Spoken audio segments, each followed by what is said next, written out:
किताब मुकद्दस में से यशायाह की किताब के 53वें बाब की तिलावत। हमारे पैगाम पर कौन ईमान लाया और खुदावंद का बाजू किस पर जाहिर हुआ, पर वो उसके आगे कौम पुल की तरह और खुश्क जमीन से जड़ की मानद फूट निकला है।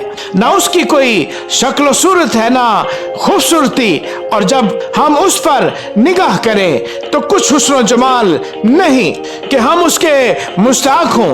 वो आदमियों में हकीर और मरदूद, मर्द गमनाक और रंज का आशना था।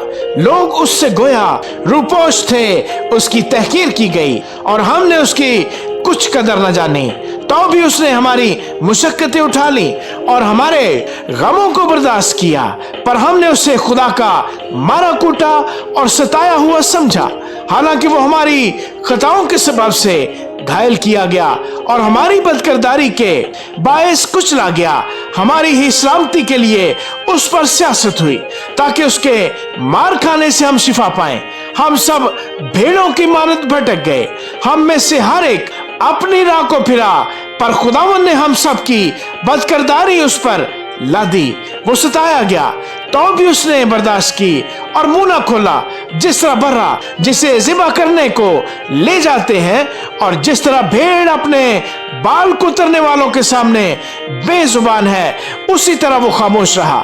वो जुल्म करके और फतवा लगाकर उसे ले गए, पर उसके जमाने के लोगों में से किसने ख्याल किया कि वो जिंदों की जमीन से काट डाला गया। मेरे लोगों की खताओं के सबब से उस पर मार पड़ी।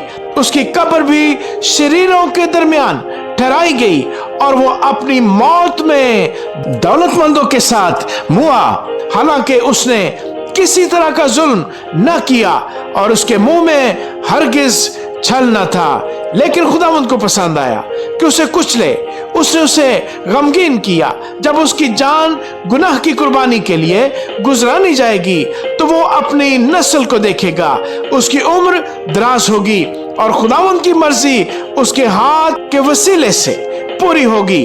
अपनी जान ही का दुख उठाकर वो उसे देखेगा और सैर होगा अपने ही इरफान से। मेरा सादिक खादिम बहुतों को रास्तबाज ठहराएगा, क्योंकि वो उनकी बदकिरदारी खुद उठा लेगा।